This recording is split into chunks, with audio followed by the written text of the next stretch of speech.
Shalom. Mari kita memuji Tuhan.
Tuhan Yesus, Kau baik, Kau sungguh Allah yang sungguh sangat baik. Pagi hari ini Kau tetap menyertai kami dalam siaran gembala, siaran ulang pagi hari ini ya Tuhan Yesus. Sebentar lagi Kau baca firman-Mu, merenungkan firman-Mu, Kau buka hati pikiran kami, agar kami dapat menerima firman-Mu. Berikanlah pengertian bagi kami agar kami mengerti akan firman-Mu, dan berikan iman yang kuat bagi kami agar kami dapat melakukan firman-Mu dalam kehidupan kami ya Tuhan Yesus. Kami serahkan kehidupan kami sepanjang hari ini bersama semua rekan-rekan peserta daripada renungan pagi hari ini ke dalam tangan-Mu, di dalam kuat kuasa-Mu, di dalam perlindungan-Mu, di dalam penyertaan-Mu, di dalam kasih-Mu, juga di dalam berkat-Mu ya Tuhan Yesus. Dan Kau tetap berikan kesehatan, kekuatan bagi tubuh kami agar kami dapat melayani Engkau lebih lagi. Dalam nama Yesus kami sudah berdoa dan mengucap syukur. Amin, amin, amin. Amin, amin, amin. Selamat pagi semuanya. Shalom. Mari kita baca Amsal 9 ayat 1 sampai 6. Dilanjutkan ayat 13 sampai 18. Amsal 9 ayat 1 sampai 6. Undangan hikmat dan undangan kebodohan. Amsal 9 ayat 1. Hikmat telah mendirikan rumahnya, menegakkan ketujuh tiangnya, memotong ternak sembeliannya, mencampur anggurnya, dan menyediakan hidangannya. Pelayan-pelayan perempuan telah disuruhnya berseru-seru di atas tempat-tempat yang tinggi di kota. Siapa yang tidak berpengalaman, singgahlah kemari. Dan kepada yang tidak berakal budi, katanya, marilah, makanlah rotiku dan minumlah anggur yang telah kucampur. Buanglah kebodohan, maka kamu akan hidup. Dan ikutilah jalan pengertian. Lanjut ayat 13 sampai 18. Amsal 9 ayat 13. Perempuan bebal, cerewet, sangat tidak berpengalaman ia, dan tidak tahu malu.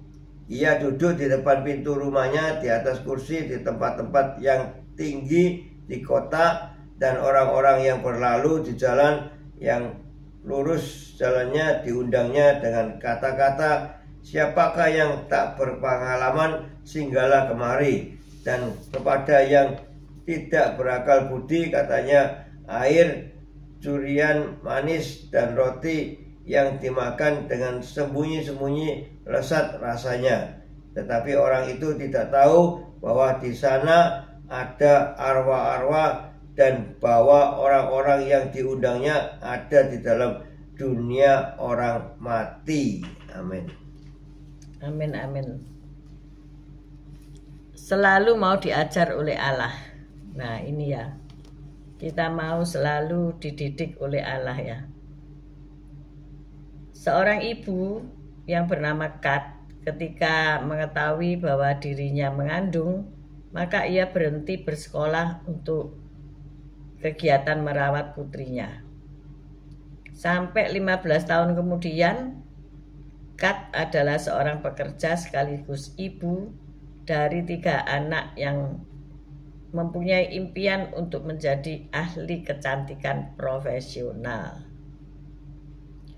Maka dengan kerendahan hati dan keuletan, ia kembali bersekolah melalui paket belajar gratis. Kat merasa terharu dapat kembali belajar setelah sekian lama absen. Hidupku berubah karena paket itu, kata Kat. Aku punya guru yang sangat luar biasa dan sering menguatkanku.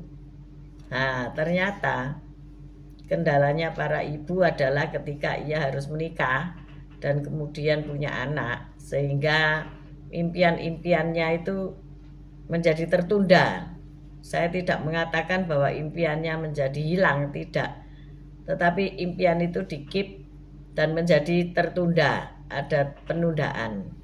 Tetapi ketika ia sudah bebas dari anak-anak yang sudah dididik dengan baik, maka ia kembali meraih impiannya itu.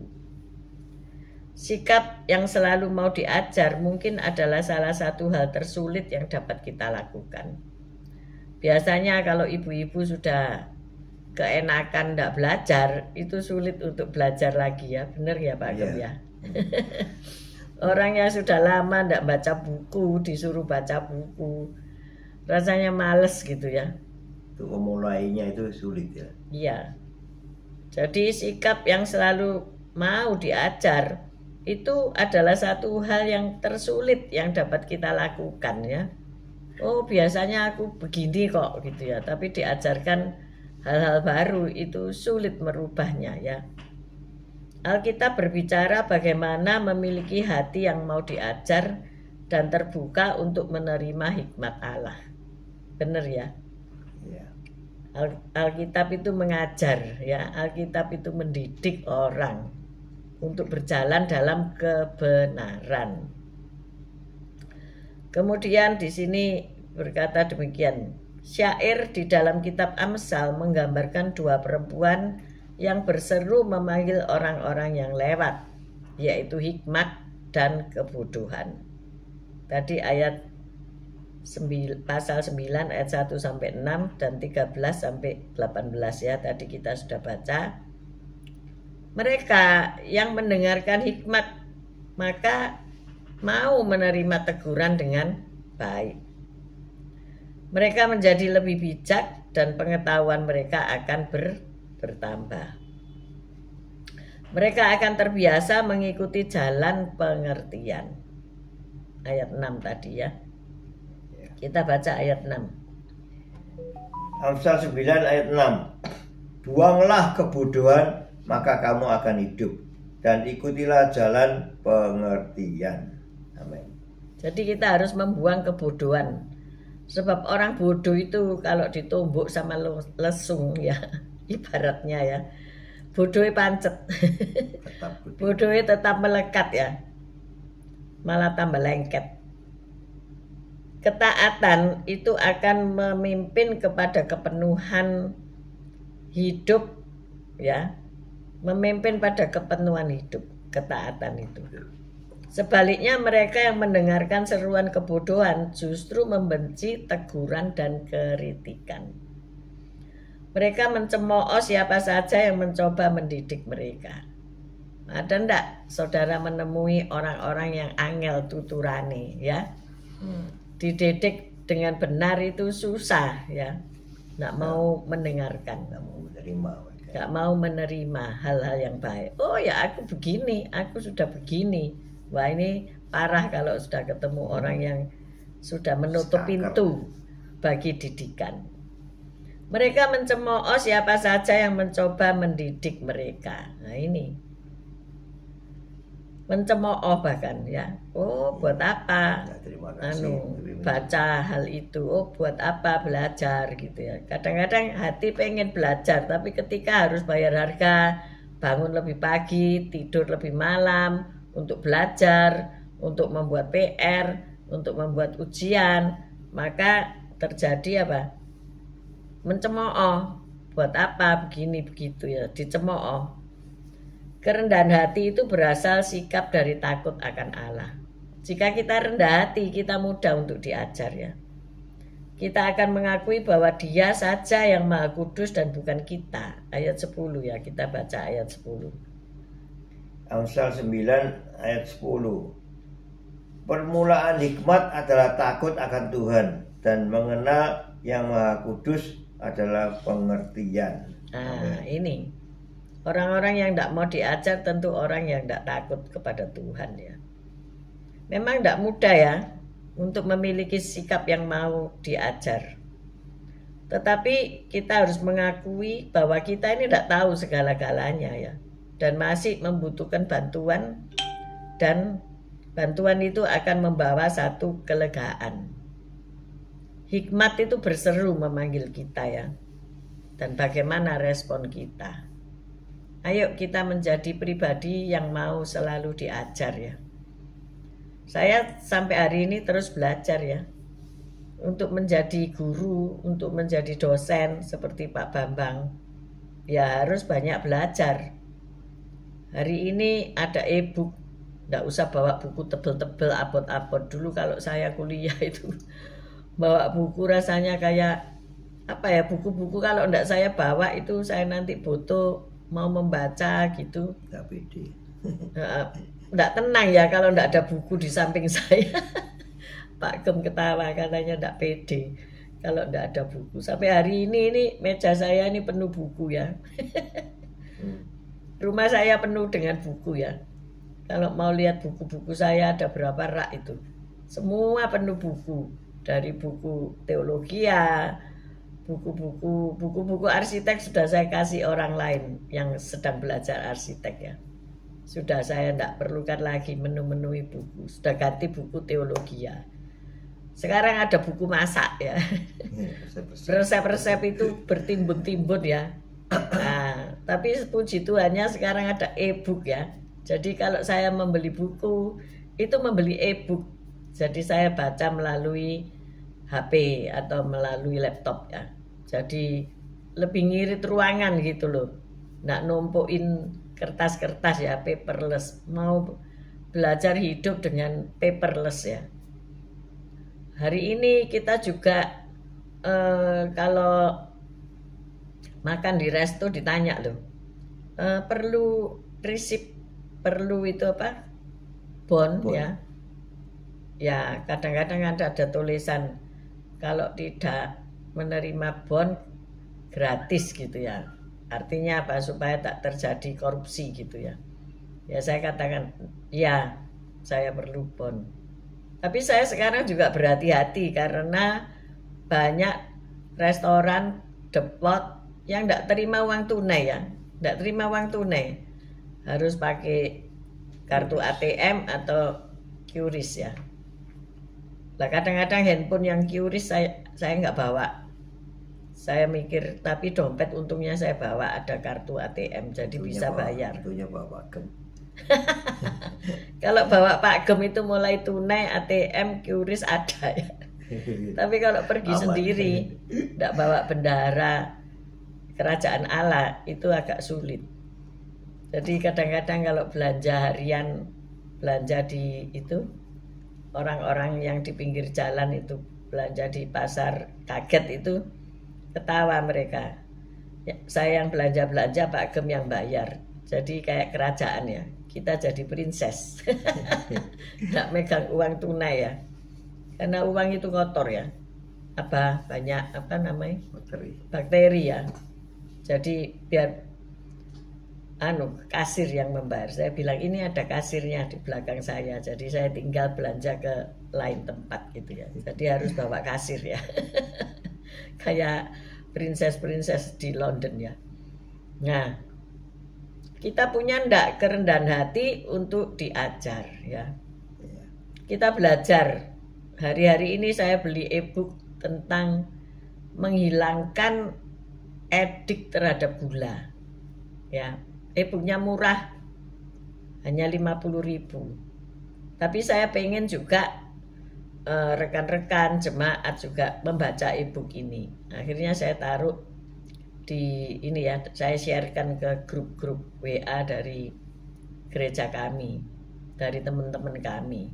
Nanti yang mau minta e-book itu tak kasih ya, enggak apa-apa. DM saya saja. Karena dengan uang 50.000 itu saya memperoleh pengetahuan 117 halaman. Ya ampun, itu nek buku segini ya. Saya baca sudah sampai halaman berapa ya, sudah sampai bab-bab untuk mengatasi kecanduan itu. Ternyata makanan itu juga kecandu ya.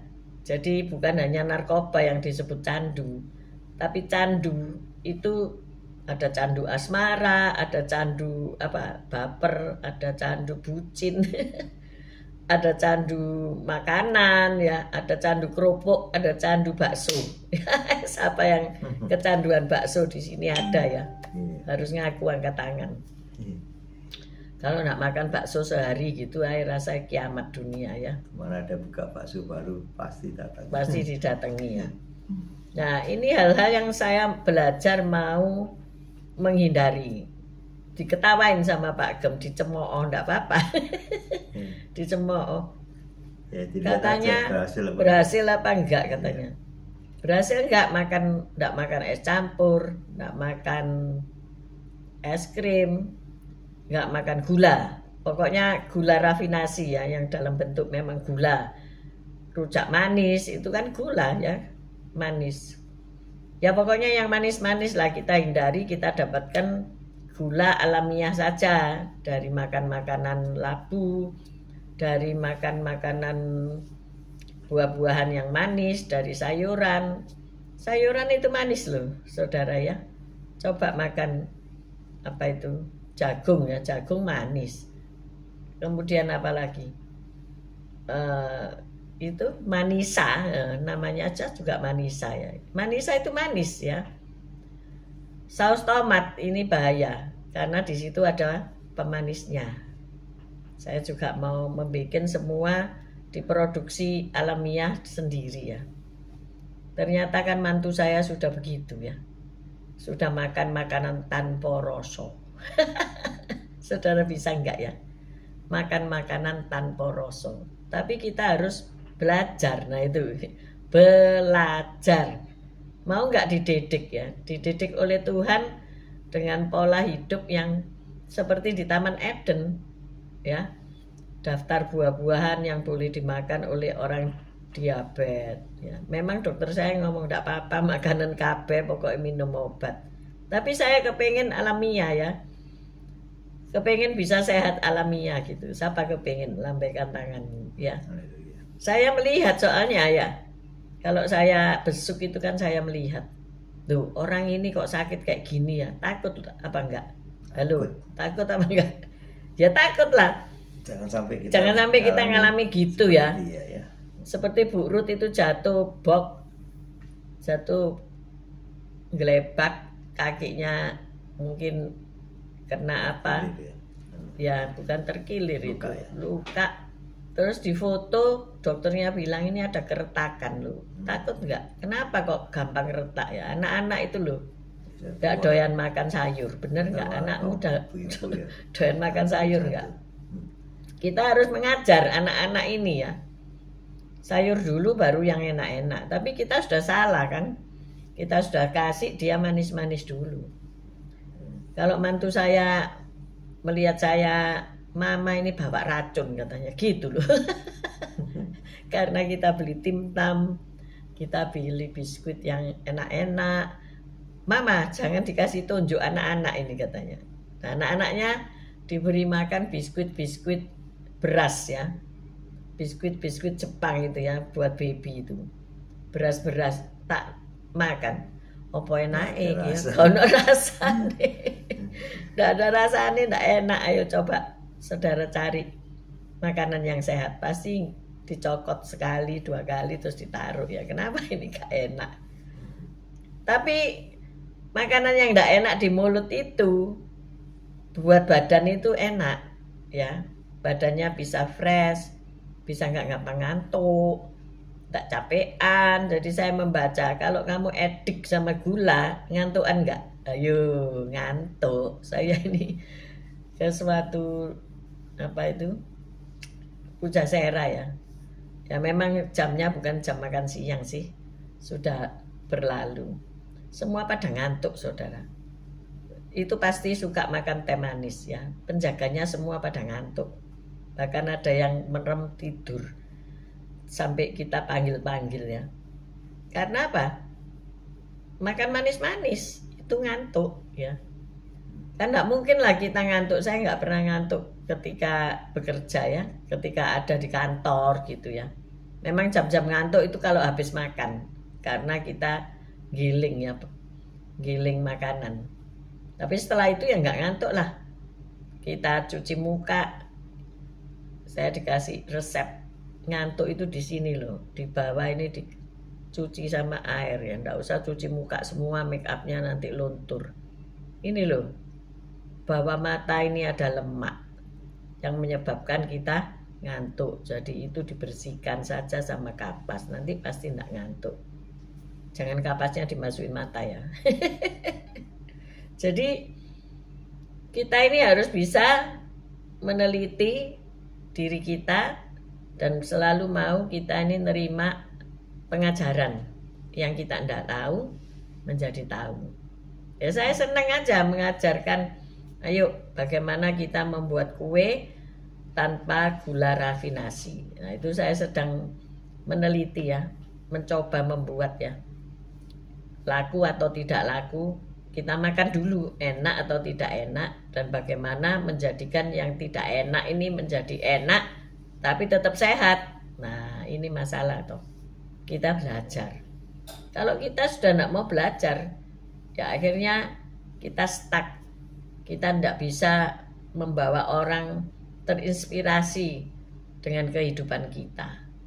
Ayo hari ini ibu-ibu, ayo bapak-bapak yang sedang nganggur, sudah pensiun, jangan diem aja, tapi menciptakan kreasi yang baru.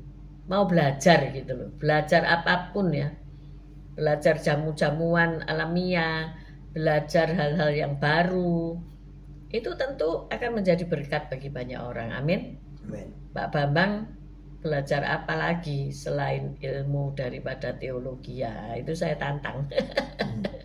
Sebab beliau ini kan pengajar ya, ayo saya tantang mau ngajar apa lagi gitu ya. Nah ibu-ibu juga ada Bu Foni sebagai ketua komisi wanita. Ayo wanita-wanita diajar ya, selain diajar firman Tuhan, juga diajar bagaimana punya etika di dalam kehidupan rumah tangga, ya kan? Bagaimana kita ini mendidik anak-anak, kalau tidak dirungokno harus berbuat bagaimana. Ternyata banyak loh yang kita harus pelajari dulu, baru kita transferkan kepada yang lain.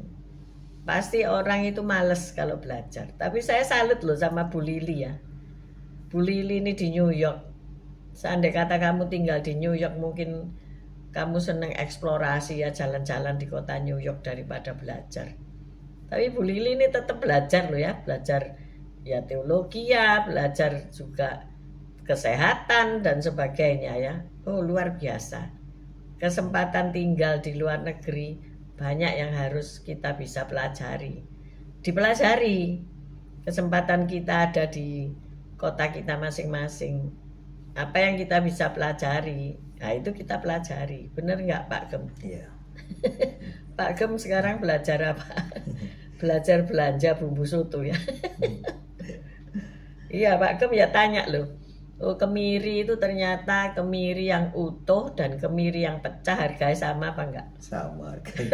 Ya lebih baik beli yang utuh.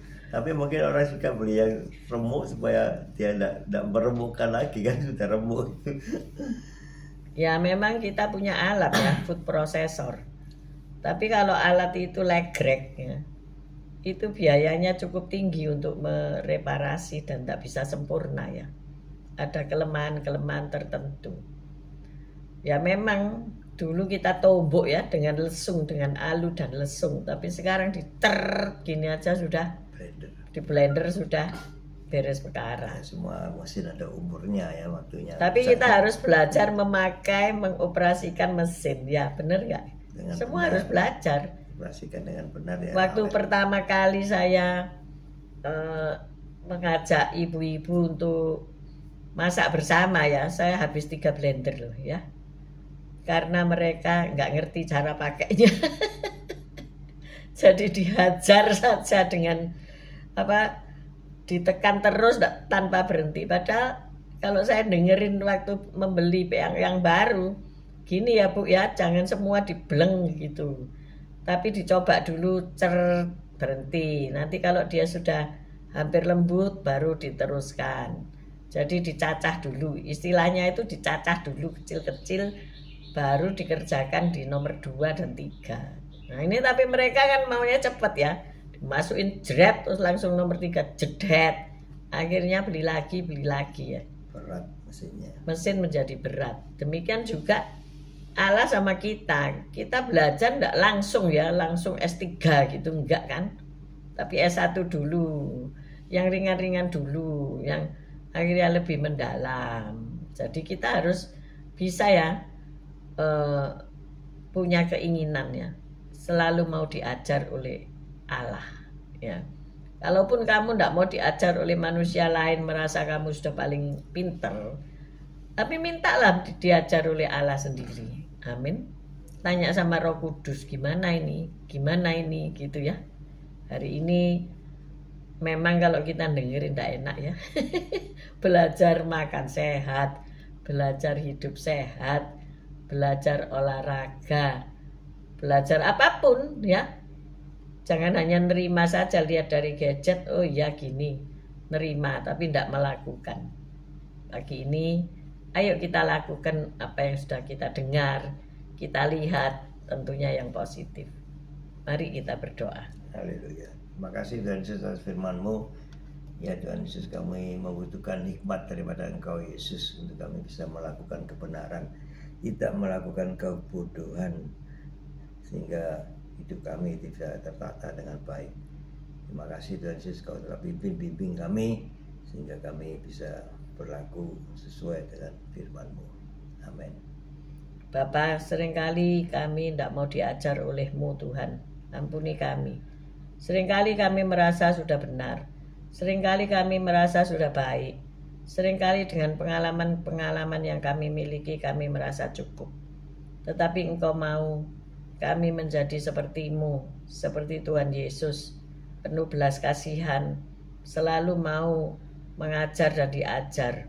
Tuhan tolong kami, sehingga kami sadar kami masih banyak kekurangan, perlu belajar dari Engkau. Perlu belajar dari Roh Kudus, perlu belajar dari mentor-mentor kami, perlu belajar dari orang-orang yang berpendidikan dan berpengalaman. Tuhan tolong kami semua, supaya kami pola hidupnya sehat, supaya kami pola makannya sehat, supaya kami dapat menemani suami istri kami dalam panjang umur dan tidak sakit-sakitan. Kami bisa melihat anak menantu cucu kami tumbuh sehat dan tumbuh dewasa dan tumbuh dalam pelayanan kepada Tuhan. Terima kasih Bapa, Engkau telah memberkati Bu Ruth sehingga ia tidak perlu operasi, kakinya sudah sambung kembali. Terima kasih ya Tuhan untuk mujizat-Mu. Kami juga bersyukur Ibu Fen juga sudah dipulihkan dari segala kecelakaan yang dialami oleh beliau sendiri maupun anak-anaknya. Kami juga bersyukur orang-orang hamba-hamba Tuhan yang sedang sakit sudah Engkau pulihkan. Amin. Terima kasih Engkau juga sudah memberi hujan kepada musim-musim kering yang kami alami di kota kami masing-masing. Terima kasih Tuhan. Kami mengangkat kedua belah tangan kami untuk menerima berkat-Mu. Tuhan memberkati Engkau, Tuhan melindungi Engkau. Tuhan menyinari Engkau dengan wajah-Nya dan memberikan Engkau kasih karunia. Tuhan menghadapkan wajah-Nya kepadamu dan memberikan Engkau damai sejahtera. Terimalah berkat dari Allah Bapa, Putra dan Roh Kudus, berkat kasih, sukacita, damai sejahtera mulai pagi hari ini sampai Maranatha Tuhan Yesus datang untuk kedua kalinya, bahkan sampai selama-lamanya. Mari yang sudah menerima berkat Tuhan katakan bersama, amin, amin, amin. Terima kasih, selamat pagi Bu Reni, Pak Fran, Bu Tiar, Patrick, Pak Salmon, Bu Foni, Pak Hartono, Bu Lili, Pak Yohanes, Sepsi, Anton dan Esther. Selamat pagi, Pak Martin, Bu Feby, selamat pagi. Shelly, Pak Alim, Matthew, selamat pagi. Pak Bambang, Bu Vera, selamat pagi. Bu Saiman, Pak Saiman, sehat selalu. Bu Wanda, Pak Budi Utomo, selamat pagi. Bu Rusugiyarti, Bu Titik Sulistiani, CCMI, Bu Elias, Pak Elias, Bu Viken, Pak Henry, Fen, Bu Ruli, Pak Mei, semuanya yang sudah bergabung di pagi hari, selamat pagi dan Tuhan Yesus memberkati. Nanti yang siang dan sore, malam hari diberkati Tuhan. God bless you all. See you tomorrow guys.